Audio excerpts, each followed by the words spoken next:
Students, welcome to my YouTube channel. जैसा कि आप जानते हैं हम लोग पढ़ रहे थे साझेदारी के बारे में। अभी तक हमने कितनी चीजें पढ़ी है मैं आप लोग को एक बार रिकॉल करा देती हूँ। सबसे पहले हम लोगों ने पढ़ा कि साझेदारी क्या होती है, साझेदारी की परिभाषा, साझेदारी का अर्थ, साझेदारी की विशेषताएं, साझेदारों के अधिकार, और आज मैंने पढ़ाया आज की क्लास में साझेदारी संलेख और साझेदारी संलेख के अभाव में लागू होने वाले सभी नियम। उसके बाद हम लोगों ने एक और चीज पढ़ी थी कि साझेदारों के लाभ के विभाजन के लिए हम साझेदारी लाभ नियोजन खाता बनाते हैं। अभी मैं छोटा सा थ्योरी और पढ़ाऊंगी, उसके बाद फिर एक प्रैक्टिकल क्वेश्चन बताऊंगी आप लोगों को।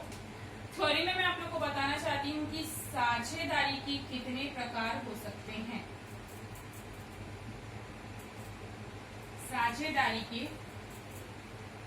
प्रकार, साझेदारी दो प्रकार की हो सकती है। एक होती है असीमित दायित्व और एक होती है सीमित दायित्व।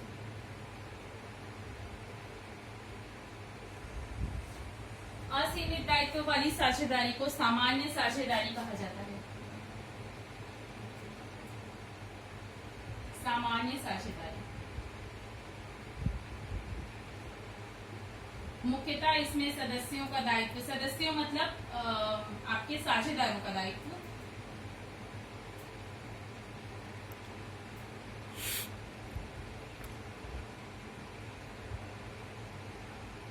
असीमित होता है।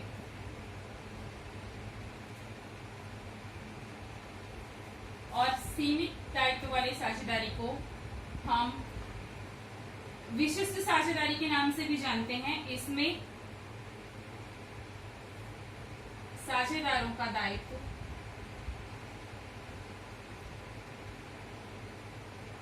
सीमित होता है।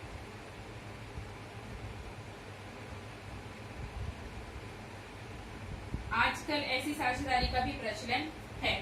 ठीक है, तो साझेदारी के प्रकार में आप दो प्रकार जानेंगे। एक होता है असीमित दायित्व साझेदारी और दूसरी होती है सीमित दायित्व साझेदारी। असीमित दायित्व वाली साझेदारी को हम सामान्य साझेदारी भी कहते हैं और सीमित दायित्व वाली साझेदारी को हम विशिष्ट साझेदारी या विशिष्ट आपकी पुस्तक में वर्ड यूज नहीं किया है, सीमित दायित्व वाली साझेदारी ही कहा जाता है। इसमें साझेदारों का दायित्व असीमित होता है। असीमित कैसे होता है मैं आप लोगों को थोड़ा समझाना चाहूंगी। जब एक फर्म, जो साझेदार होते हैं वो मिलकर फर्म बनाते हैं। जब एक फर्म अपनी, आप सब जानते हैं कि जब हम व्यवसाय करते हैं तो हमारे पास कुछ संपत्तियां होती है और कुछ दायित्व होते हैं, हमें दायित्वों का भुगतान करना होता है। तो जब एक फर्म अपनी सारी संपत्ति को बेचकर दायित्वों का भुगतान करने में असमर्थ रहती है, तब वह साझेदारों के व्यक्तिगत संपत्ति का प्रयोग करती है। व्यक्तिगत संपत्ति, व्यक्तिगत संपत्ति।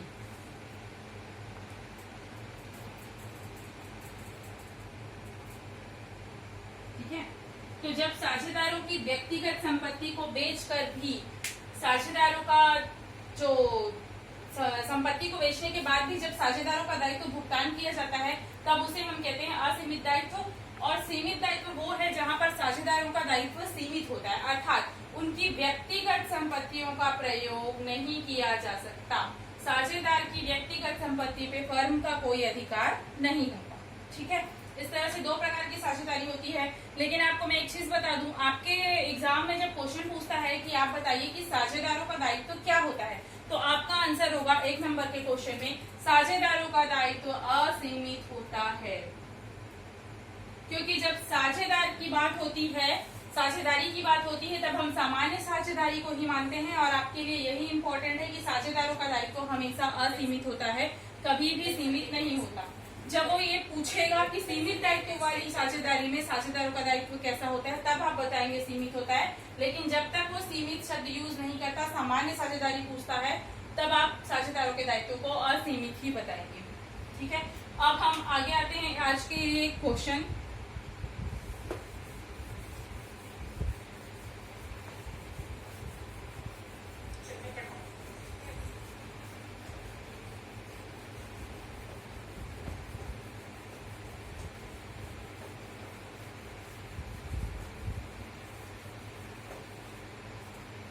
क्वेश्चन मैं आपको पीडीएफ में भेज दूंगी। मैं यहाँ पे बुक का यूज कर रही हूँ क्वेश्चन नोट करने के लिए। छोटे रूप में मैं आपको यहाँ पे क्वेश्चन दिखा देती हूँ।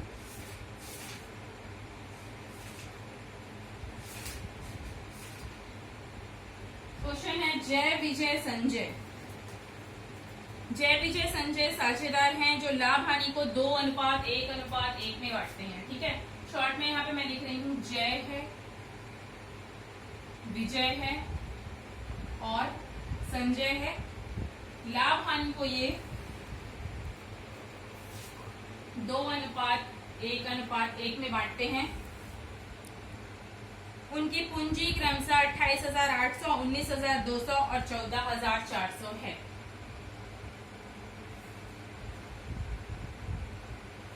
पूंजी 28,800, 19,200 और 14,400 है। साझेदार को पूंजी पर 5% वार्षिक ब्याज दिया जाता है। पूंजी पर ब्याज दिया जाता है 5% पर ईयर। 7,200 संजय को 7,200 वेतन दिया जाता है। संजय है,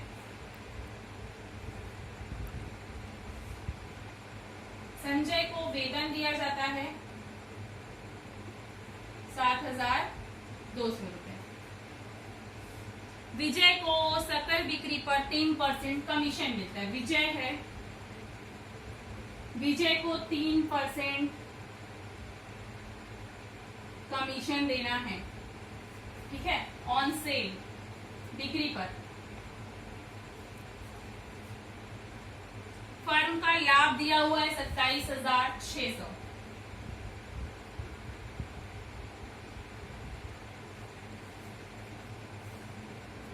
और बिक्री दी हुई है 3,36,000।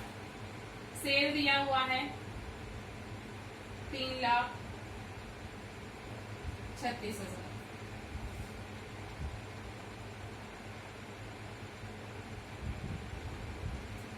आहरण पर ब्याज दिया हुआ है। साझेदारों का आहरण भी है। आहरण पर ब्याज तीनों का दिया हुआ है 192 रुपए, 240 रुपए और 228 रुपए। 192 रुपए, 240 रुपए और 228 रुपए।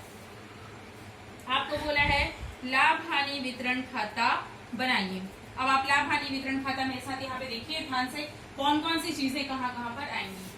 हम बनाएंगे profit and loss appropriation account. सबसे पहले आप अकाउंट का प्रोफार्मा खींच लीजिए।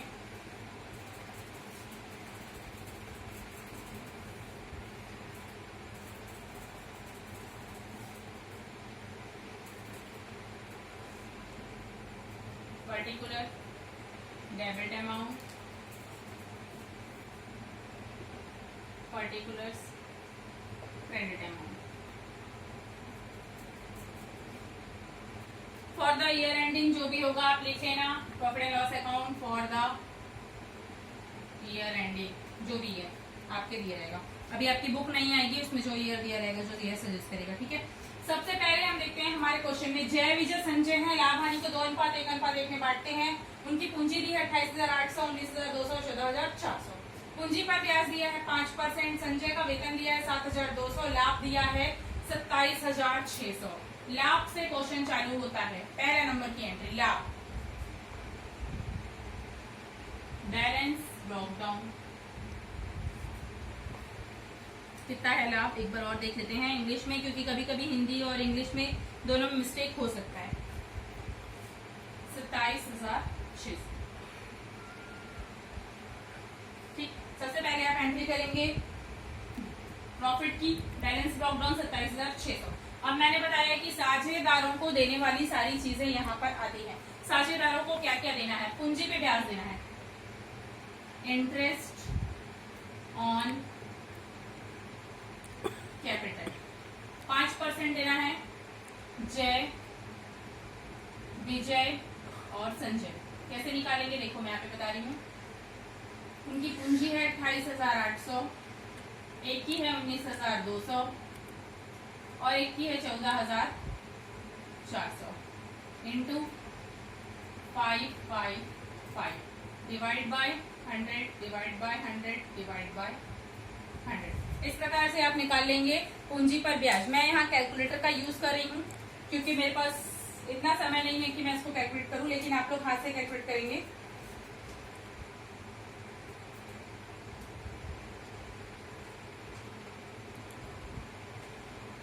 पहला आ रहा है 1440 रुपए, दूसरा आ रहा है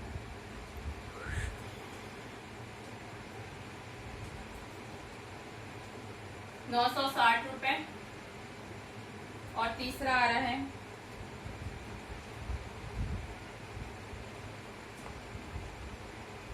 720 रुपए। इस तरह से आप पूंजी पर ब्याज निकालेंगे। याद रखिए पूंजी नहीं आएगी इस खाते में और ना ही इस खाते में आहरण आता है, केवल ब्याज आएगा। या तो वो पूंजी पे ब्याज होगा या तो वो आहरण पे ब्याज होगा। अब एक चीज देखो, पूंजी क्या है, जब पैसा लगाते हैं तब पूंजी, और जब पैसा निकालते हैं तो वो आहरण या ड्रॉइंग कहलाता है। तो आहरण पर ब्याज भी क्वेश्चन में दिया हुआ है, तो आप आहरण पे ब्याज को, जब हम पूंजी पे ब्याज को इधर लिख रहे हैं तो आहरण पे ब्याज को हम इधर लिखेंगे। ठीक है, यहाँ पे आप लिखेंगे इंटरेस्ट ऑन ड्रॉइंग। आप लोग जानते हैं कि आहरण को इंग्लिश में ड्राइंग बोलते हैं। ठीक, तो ये हो गया जय का, ये हो गया विजय का और ये हो गया संजय का। कितना कितना है, 192 रुपए, 240 रुपए और 288 रुपए। ठीक, अब इसके बाद हम लोग देख लेते हैं कि और क्या क्या बोल रहा है। ये लाइन खत्म हो गई, जय विजय संजय पार्टनर थे। ये लाभ अभी अपन को बांटना बचा हुआ है। कैपिटल का रोल खत्म हो गया, पूंजी पर ब्याज का रोल खत्म हो गया। अब बात आती है विजय की। विजय को 3% कमीशन देना है ऑन सेल। याद रखिए सेल इसमें नहीं आएगा, केवल कमीशन आएगा। जो साझेदार को देना है वही चीज आप इस खाते में लिखेंगे। तो हम विजय को कमीशन दे देते हैं, विजय कैपिटल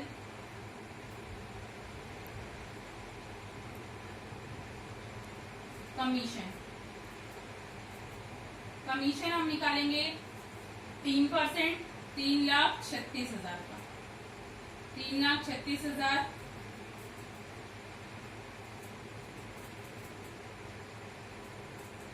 इंटू 3 डिवाइड बाय 100। ये हम कमीशन निकाल लेते हैं।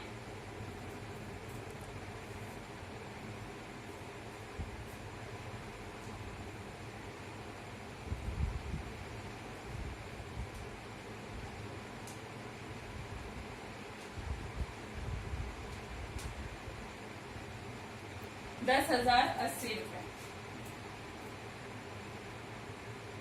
ये आ गया आपका कमीशन। ठीक है, विजय का कमीशन। देखिए यहाँ पे मैंने पूंजी को नहीं लिया है, सेल को नहीं लिया है, और अगर आहरण दिया होता तो आहरण को भी मैं नहीं लेती। ये हो गया विजय का कमीशन। ये वाली लाइन खत्म हो गई। अब आ जाइए संजय का वेतन। संजय कैपिटल क्या दे रहे हैं इसको, सैलरी। 7,200 की इसको हम सैलरी दे रहे हैं। ठीक है, ये लाइन भी खत्म हो गई कि संजय को हम वेतन दे रहे हैं। विजय का कमीशन दे दिए, वेतन दे दिया, आहरण पर ब्याज लिख लिए, सब कुछ हम लिख चुके हैं। अब हम क्रेडिट तरफ की टोटल मारेंगे और डेबिट तरफ को उसमें माइनस कर देंगे। क्रेडिट तरफ का टोटल आ रहा है आपका 27,600 प्लस 192 प्लस 240 प्लस 288। आपका टोटल आ रहा है 28,320। यहाँ पर आप टोटल मार दीजिए क्योंकि यहाँ का टोटल ज्यादा है। 28,320 और इसको पैक कर दीजिए। अब क्रेडिट अमाउंट में से आप डेबिट अमाउंट को माइनस कर दीजिए। 1440 माइनस 960 माइनस 720 माइनस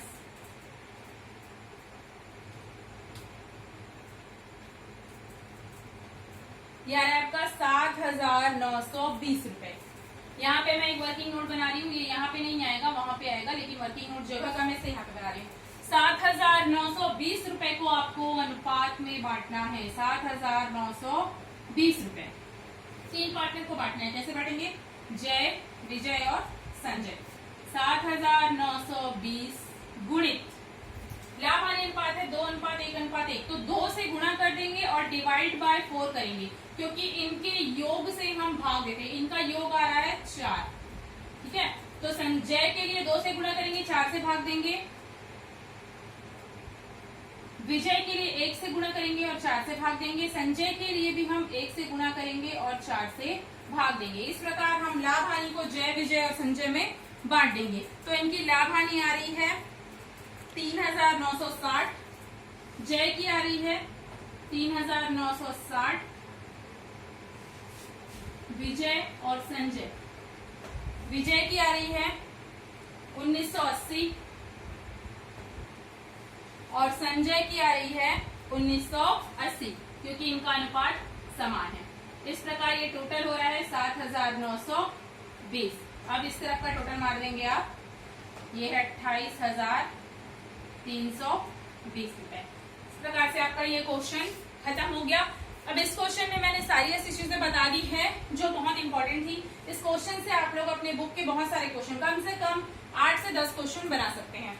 देखिए इसमें मैंने क्या क्या बताया, इंटरेस्ट ऑन कैपिटल निकालना बता दिया है, कमीशन निकालना बता दिया है, इंटरेस्ट ऑन ड्रॉइंग कहाँ आएगा वो बता दिया है, और लाभ को अनुपात में कैसे बांटते हैं ये भी बता दिया है मैंने।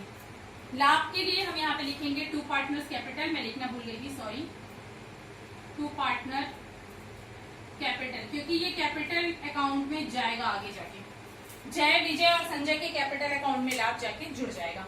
तो आज का क्वेश्चन यही खत्म होता है और आज की क्लास भी यही खत्म होती है। मेरे साथ बने रहिए अगले क्लास में। Thank you.